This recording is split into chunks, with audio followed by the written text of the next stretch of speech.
Hi dear friends, ഇന്ന് ഞാൻ നോമ്പ് തുറക്ക് കുട്ടികൾക്ക് ഏറെ ഇഷ്ടപ്പെട്ട ഒരു വിഭവമാണ് കേട്ടോ തയ്യാറാക്കുന്നത്. ഈത്തപ്പഴം പൊരിച്ചത്.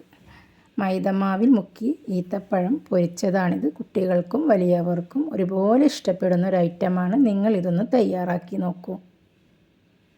25ഓളം ഈത്തപ്പഴം എടുത്തിട്ട് ഞാൻ അതിൻ്റെ നടു കീറി അതിൻ്റെ ഉള്ളിലേക്ക് അണ്ടിപ്പരിപ്പ് നിറച്ച് കൊടുത്തിട്ടുണ്ട് കേട്ടോ.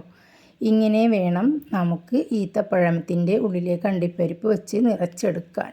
ഇനി നമുക്കിത് മുക്കി പൊരിക്കാനുള്ള മൈദമാവിൻ്റെ മിക്സാണ് തയ്യാറാക്കേണ്ടത്. അതിനായിട്ട് 1/2 കപ്പ് മൈദമാവിലേക്ക് കുറേശ്ശെ വെള്ളമൊഴിച്ച് കുറച്ച് ഉപ്പും ഇട്ട് ഈ കൺസിസ്റ്റൻസിയിൽ നമുക്ക് ഉണ്ടാക്കിയെടുക്കാം.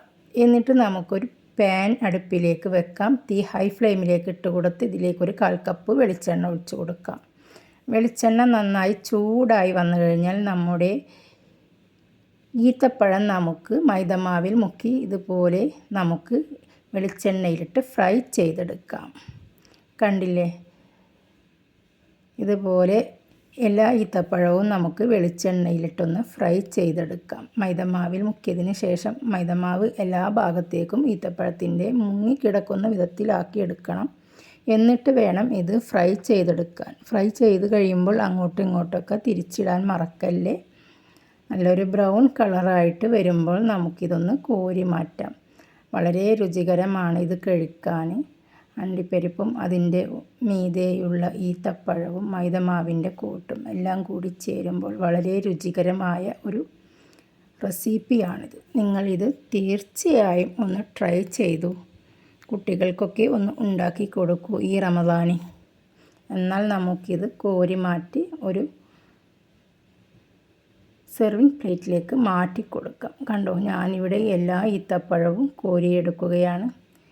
തീയെല്ലാം ഓഫാക്കി കൊടുത്തു. ഇനി നമുക്കിത് ചൂടാറാനായിട്ട് മാറ്റി വെക്കാം. എന്നിട്ട് നമ്മുടെ മക്കൾക്കിത് കഴിക്കാൻ കൊടുക്കാം. വളരെ രുചികരമായ നമ്മുടെ ഈ ഈത്തപ്പഴം കണ്ടില്ലേ, ഇതിൻ്റെ കളർ തന്നെ മാറി വേറൊരു ലെവലായിട്ടുണ്ട്. എന്നിട്ട് ഞാനിതൊരു സെർവിങ് പ്ലേറ്റിലേക്ക് മാറ്റി വെച്ചിട്ടുണ്ട്. നിങ്ങൾക്ക് ഈ വീഡിയോ ഇഷ്ടപ്പെട്ടാൽ ലൈക്ക് ചെയ്യുക, കമൻറ്റ് ചെയ്യുക, ഷെയർ ചെയ്യുക, സബ്സ്ക്രൈബ് ചെയ്യുക. പുതിയ പുതിയ വീഡിയോകളുമായി വീണ്ടും കാണാം.